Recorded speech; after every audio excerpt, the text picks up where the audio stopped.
Hello viewers, আশা করি ভালো আছেন। দি টেক সেন্সেস ইউটিউব চ্যানেলে আপনাদের সকলকেই স্বাগতম। এ পর্বে আমরা শিখব অটো ফরম্যাট অপশন সেটিংস করা, কোনো একটি ডকুমেন্টের অটো ফরম্যাটিং সেটিংস করা। তারপরে শিখব অটোমেটিক বুলেট বা নাম্বার লিস্ট তৈরি করা। তারপরে আমরা শিখব মেইলিং লিস্ট তৈরি করা এবং মেইলিং লিস্ট প্রিন্ট করা। শুরুতেই আমরা মাইক্রোসফট অফিস 2007 ওপেন করছি। এরপর অটো ফরম্যাট অপশন সেটিংস করা শিখতে শুরু করব। সেজন্য ওয়ার্ড অপশনে যেতে হবে মেনু থেকে, তারপর প্রুফিং, অটো কারেক্ট অপশনে যেতে হবে এবং এরপরে যে মেনু আসবে সেখান থেকে অটো ফরম্যাট ট্যাবে যেতে হবে এবং অটো ফরম্যাট ট্যাবে বিল্ট ইন হেডিং স্টাইল এটা দিতে হবে। এটা টিক দেওয়া থাকবে, অটোমেটিক্যালি না দেওয়া থাকলে দিতে হবে। লিস্ট স্টাইল এগুলো প্রত্যেকটা চেকস দেওয়া থাকবে এবং এখানে straight code with smart code, এখানে মানে আমরা ডাবল কোড দিলে পরে সেটা স্মার্টলি এটা সোজাসুজি স্মার্ট কোডে পরিণত হয়ে যাবে। এইটাকে দিয়ে দিলে পরে এগুলো কিছু কিছু অটো ফরম্যাট হয়ে যাবে, যেমন 1ST লিখলে পরে ফাস্ট হয়ে যাবে, সাবস্ক্রিপ্টটা অটো হয়ে যাবে। এই জিনিসগুলো যদি টিক দেওয়া থাকে তাহলে কাজ করবে। যেমন 1/2 লিখলে পরে হাফটা ওই ছোটো করে দেখাবে, তারপরে দুইটা দুইটা ড্যাশ দিলে পরে সেটা একটা ড্যাশ দেখায় দিবে। এরকম এই অটো ফরম্যাট, এই যেখানে যদি আমরা চেক দিয়ে রাখি তাহলে আমরা ডকুমেন্ট টাইপিংয়ের সময় অটোমেটিক সেই ফরম্যাটিংগুলা করে ফেলবে। তো এটা একটা চমৎকার জিনিস। কাজেই এখানে এসে আমাদের সর্বপ্রথমেই একটা ডকুমেন্টের শুরুতে এই অটো ফরমেশনগুলো আছে কি না টিক দেওয়া বাই ডিফল্ট থাকে অনেক সময়। যদি না থেকে থাকে তাহলে এগুলো টিক দিয়ে দিব এবং ওকে প্রেস করে আমরা সেভ করে রাখবো, তাহলে অটো ফরমেশনটা হয়ে গেল। আচ্ছা, এই স্ট্রেট কোডটা কিভাবে কাজ করে সেটা আমরা একটু দেখে নিই এখন। অটো ফরম্যাটে যে আমরা স্ট্রেট কোডটাকে ট্রান্সফার করেছি ওটা কিভাবে কাজ করে, এই যে এরকম লিখলে পরে অটোমেটিক সে দুই পাশে আমরা দিয়েছি দুপাশে দুটো ডাবল কোট, কিন্তু দেখেন এটা সুন্দর করে ডাবল কোটটাকে উপরে নিচে করে এটা সাজিয়ে দিয়েছে।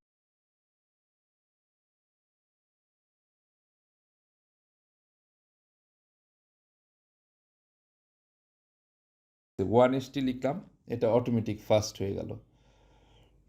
তারপরে 2ND লিখলাম, সেকেন্ড হয়ে গেল, 2ND সাবস্ক্রিপ্ট করে ফেললো। 1/2 লিখলাম, ওটা 1/2 কত সুন্দর করে হয়ে গেল। এই অটো ফরম্যাট অপশনগুলো সেভ করা আছে বিধায় এই কাজগুলো করছে। হাই পেজ যদি চেক করি সেক্ষেত্রে দেখুন যে দুটো হাইপেন দিলে পরে এন্টার দিলে পরেই এটা ওই ড্যাশ হয়ে যাবে, দুইটা ড্যাশ থেকে একটা ড্যাশ হয়ে গেল। কত সুন্দর! এই অটো ফরম্যাটের এই ফ্যাসিলিটিগুলো রয়েছে। www.google.com লিখলে পরে এটা অটোমেটিক ইউআরএলে কনভার্ট করে দিবে।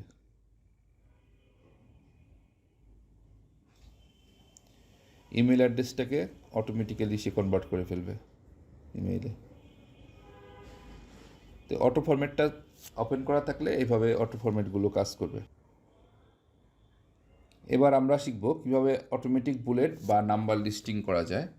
সে কাজটি করার জন্য আমরা একইভাবে মেনু থেকে অটো ফরম্যাট ট্যাবে যেয়ে auto format as you type এখানে এসে অটোমেটিক বুলেট লিস্ট এবং অটোমেটিক নাম্বার লিস্ট এই দুটোকে আনচেক করে দিলাম। তার মানে এটা যদি না থাকে তাহলে কি হয় সেটা দেখার জন্য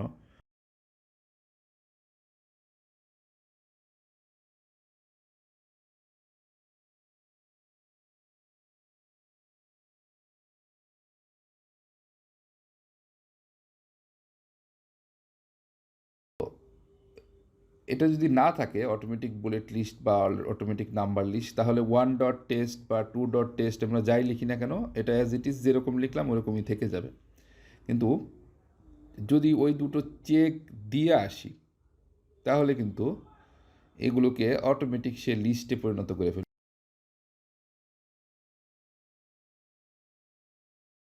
এবার যদি আমরা টাইপ করি, এবার দেখুন কি হয়, ওই যে অটোমেটিক সে একটা লিস্টিং করে ফেলছে।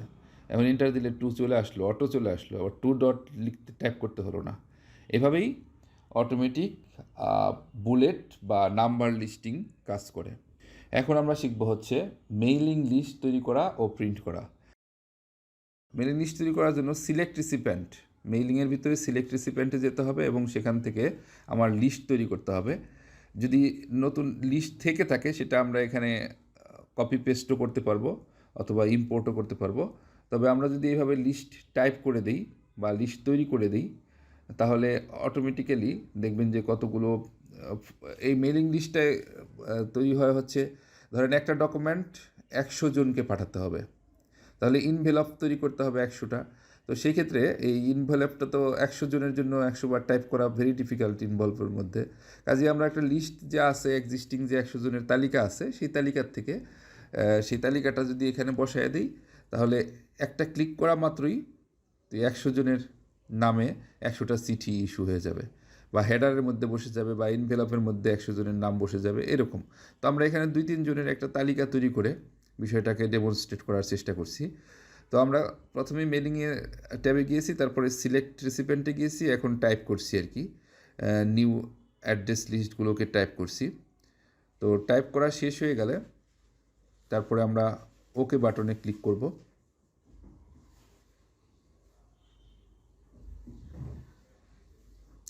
ক্লিক করলাম। স্যাম্পল হিসেবে এটাকে সেভ স্যাম্পল মেইল লিস্ট হিসেবে আমরা সেভ করে মেইলিং লিস্ট হিসেবে আমরা সেভ করে রাখছি একটা লিস্ট, এটা ভবিষ্যতে আমরা ইউজ করতে পারবো। এখন কোনো একটা চিঠি যদি আমার থেকে থাকে, আমরা একটা উদাহরণ হিসেবে আমরা একটা চিঠি নিয়ে নিচ্ছি।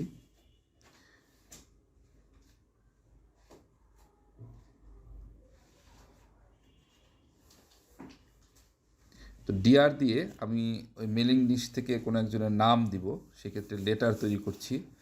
তো স্টার্ট মেইল মার্চ, সেখানে ফার্স্ট নেমটা আমরা মিস্টার টাইটেলটা যে আমরা লিস্ট তৈরি করছি সেখানকার টাইটেল এবং ফার্স্ট নেম দিব ডিআরের মধ্যে দেওয়ার, এবং লাস্ট নেমও দিব। সেক্ষেত্রে আমরা এরকমভাবে তৈরি করলাম। করার পরে চিঠির বডিটার মধ্যে যা লিখলাম, মানে আমাদের যে টেক্সট আছে ইনভাইটেশন লেটার অথবা যে কথা লেখার কথা সেই লেখাগুলো লিখলাম। এখন ডিআরের এখানে 100 জনকে চিঠি পাঠাতে গেলে 100 বার লিখতে হতো, সেটা না লিখে আমার ওই লিস্ট থেকে লিস্টের মধ্যে যত জনের নাম আছে সব জনের জন্য এরকম চিঠি তৈরি হয়ে যাবে। তো কাজে এই ডিআরের পাশে আমরা টাইটেল, ফার্স্ট নেম এবং লাস্ট নেম এই তিনটাকে ট্যাগ করলাম। ওই আমার লিস্ট থেকে এই ভ্যালুগুলো বা এই মানগুলো এই নামগুলো চলে আসবে, এবং আমরা দেখব কিভাবে ওই আমরা 4টার লিস্ট করেছি, 4টা চিঠি কিভাবে অটোমেটিক তৈরি হয়ে যায়। আপনারা যদি 100টার লিস্ট দেন, 1000টার দেন, কোনো সমস্যা নেই, সবগুলো অটোমেটিক তৈরি হয়ে যাবে।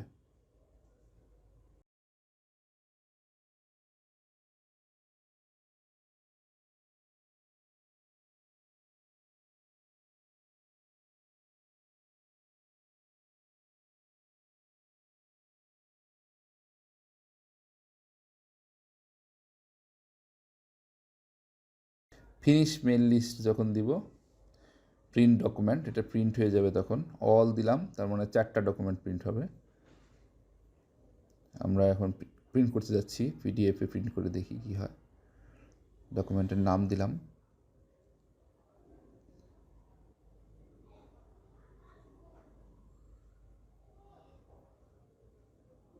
দেখুন কি হয়েছে, 4টা চিঠি তৈরি হওয়ার কথা। এই যে মিস্টার কামরুল হাসান নামে একটা চিঠি তৈরি হয়েছে। আবার যদি ইনভেলপ তৈরি করি একইভাবে, চারজনের জন্য 4টা ইনভেলপ তৈরি করতে চাইলে তখন কি করতে পারি আমরা, তখন আমরা ওই যে একইভাবে ইউজ এক্সিস্টিং লিস্ট, আগে তো একটা লিস্ট তৈরি করেছি সেই লিস্টের থেকে আসছি, একবার লিস্টটা তৈরি করা থাকতে হবে। এখন আমরা এনভেলপ তৈরি করব, সেক্ষেত্রে এখানে ফর্ম দিলাম আমাদের এখানকার অ্যাড্রেস, বা আমরা সার্ভিস প্রোভাইডার হিসেবে লিখলাম।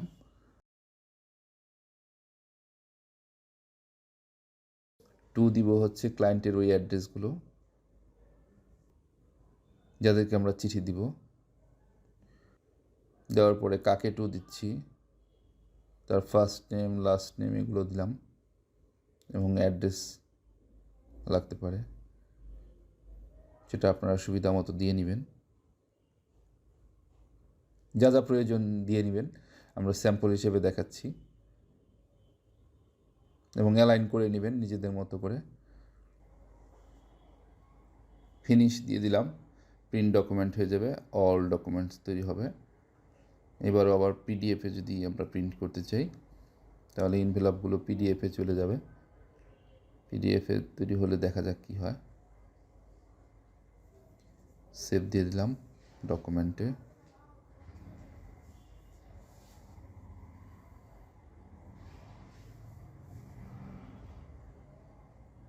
এনভেলপটা ওপেন করে দেখা যাক কী হয়।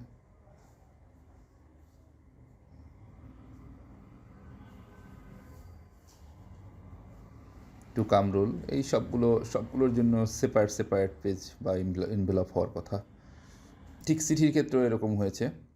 আজকে টিউটোরিয়ালটি এ পর্যন্তই। যদি টিউটোরিয়ালটি ভালো লেগে থাকে তাহলে অবশ্যই লাইক ও শেয়ার করবেন। আর এই টিউটোরিয়াল বিষয়ক কোনো প্রশ্ন থেকে থাকলে অবশ্যই আমাদের এই ভিডিওটির নিচে কমেন্টের মাধ্যমে জানাবেন।